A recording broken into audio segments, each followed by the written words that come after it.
자, 한동훈 전 국민의힘 비대위원장 목소리를 하나 들려드리겠습니다. 벌써 이게 시간이 이렇게 됐군요. 올해 초, 지난 1월. 그 당시에 왜 소위 우리가 윤한 갈등이라고 해서 윤석열 대통령과 한동훈 비대위원장 간의 갈등이 일부 불거진 바가 있었습니다. 그 당시에 대통령실에서 한동훈 당신 물러나시오 라고 했다라는 보도가 있었고, 그 이후에 한동훈 당시 비대위원장은 무슨 말씀을 그리 하십니까? 저는 물러날 뜻이 없습니다. 이렇게 얘기한 바가 있었습니다. 들어보시죠. 대통령실에서 위원장님께 사퇴 요구했는 이에 대한 입장 궁금합니다. 저는 4월 10일 총선이 우리 국민과 이 나라의 미래를 위해서 정말 중요하다고 생각합니다. 저는 선민후사하겠습니다. 갈등 원인으로 김건희 여사 리스트가 조금 거론이 되는데 관련해서 위원장님 입장은 변함이 없을까요? 제 입장은 처음부터 한 번도 변한 적이 없습니다. 대통령실의 과도한 당무 개입이라는 비판이 있는데 이에 대해서 어떻게 생각하십니까? 평가는 제가 하지 않겠고요. 그 과정에 대해서는 제가 사퇴 요구를 거절했기 때문에 구체적인 내용에 대해서는 말씀드리지 않겠습니다. 그러면 총선 때까지 비대위원장으로서 제 역할을 완주하겠다라는 입장에는 변함이 없습니다. 제 임기는 총선 이후까지 이어지는 것으로 알고 있는데요.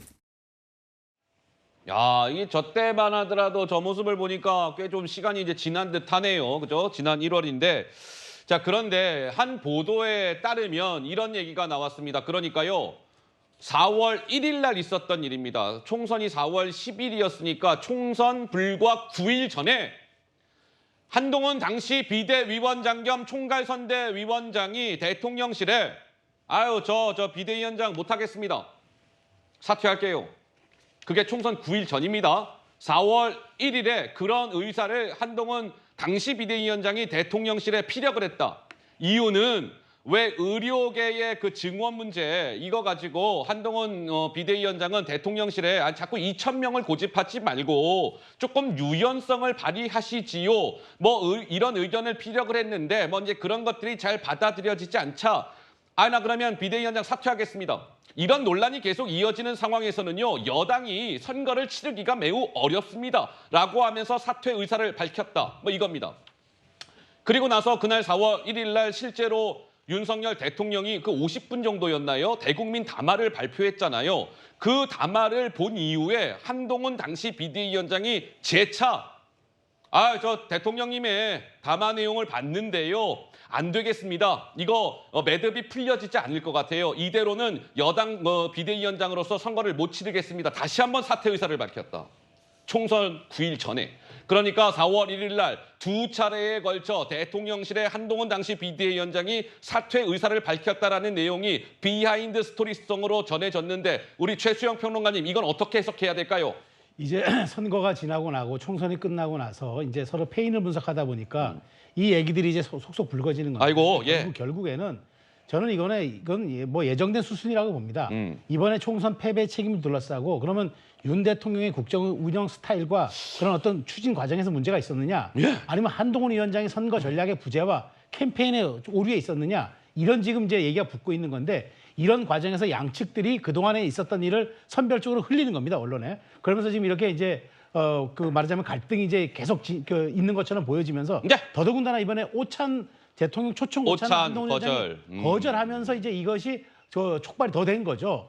저는 이렇게 봅니다. 지금 이게 전 장기화되는 건 매우 바람직하지 않다. 지금 왜냐하면 여권 입장에서는 지금은 재건의 시간이고 복구의 시간인데 이렇게 총선 패배 과정에서 양측에 서로도 책임이 있다. 네. 말하자면 대통령이 내가 사퇴의 배수진까지 쳤는데 대통령 대국민 담화가 우리의 기대에 미치지 못했다. 이거는 말하자면은 그것으로 인해서 패배 책임을 돌리는 것 아닙니까? 이런 식으로 가다 보면은 점점 더 복구의 시간과 재건의 시간은 멀어지고 양측의 균열은 심화되고 국민의힘 지지자들은 분열될 겁니다. 예. 그런 측면에서 저는 한동훈 위원장이 지금 몸이 굉장히 불편하다지만 대통령실은 빨리 다시 비대위원 전원 초청 오찬을 저는 재개해야 되고 재개해야 된다. 한동훈 위원장은 몸이 추스리는 대로 바로 여기에 화답해가지고 아무 이상이 없다. 왜냐하면 두 분은 원팀이거든요. 그렇기 때문에 남은 국정 임기의 3년 동안 윤석열 정부가 무력화되지 않으려면은 두 사람이 힘을 합칠 수밖에 없기 때문에 이런 점에 대해서는 양측의 좀 전략적 고려가 필요하다. 네. 더 이상 언론을 향해서 제한적으로 선별적으로 이렇게 서로 간의 갈등 구조를 흘리는 거는 좀 삼가해야 된다고 저는 생각합니다. 자, 그래서 지금 윤석열 대통령과 한동훈 전 위원장 간의 뭐 갈등설이 총선 전국에 진행이 됐던 게 한 4차례 정도 됩니다. 아마 시청자 여러분들도 지금 이거 보시면 아 그래 맞아 저때 저랬지 아마 기억들이 나실 거예요. 왜 김건희 여사의 그 가방 수수 논란 불거졌을 때도 그랬고 이종섭 이제 전 호주 대사가 됐죠. 이종섭 대사 문제 때도 그랬고 비례대표 앞번호 뭐 누구 주느냐 이거 비례대표 순번 때 그랬고 지금 제가 방금 말씀드린 것처럼 의대 증원 문제를 놓고 이랬고 우리 강성필 부위원장께서는 보시기에는 자 윤석열 대통령과 한동훈 전 비대위원장의 이런 갈등이 그냥 지금 뭐랄까 일시적인 갈등이고 저 두 분의 인연은 원투데이 인연이 아니잖아요. 꽤 긴 인연이잖아요. 그래서 결국에는 일정의 저런 약간의 좀 잡음이 있을 수는 있으나 결국 대승적 차원에서 윤석열 대통령과 한동훈 전 비대위원장이 이렇게 손을 잡을 거라고 보십니까? 아니면 이 갈등이 조금 더 장기화될 거라고 보십니까? 어떻게 보시는지요? 그 모든 키는 윤석열 대통령에게 달려 있습니다. 그러니까 윤석열 대통령이 한동훈 비대위원장 불러다가 형이 미안하다. 화 미안하다. 풀어라.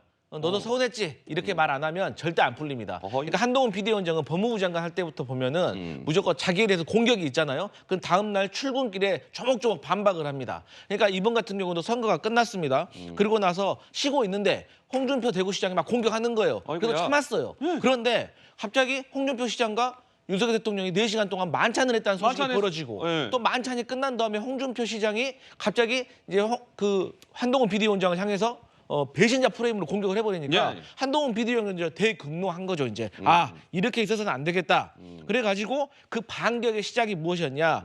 윤석열 대통령이 오찬을 하자고 했는데 거절했다. 그리고 비대위원들과 식사를 했다. 그리고 비대위원장을 하면서 사퇴를 했던 그 비하인드 스토리까지 다 공개가 되고 있는 거예요. 이것은 결과적으로 윤석열 대통령을 공격하고 있는 거다. 근데 이 공격하는 거에 또 배경을 보면 지금 이철규 의원이 원내대표가 될 수가 있어요. 그렇게 되면 본인이 이제 앞으로 등판을 할 수 있는 기회가 사라질 수도 있다. 그래서 어쩌면 이러한 배경들 속에서 한동훈 비대위원장이 전당대회 등판까지도 할 수 있는 그런 위기에 이르렀다 이렇게 보고 있습니다.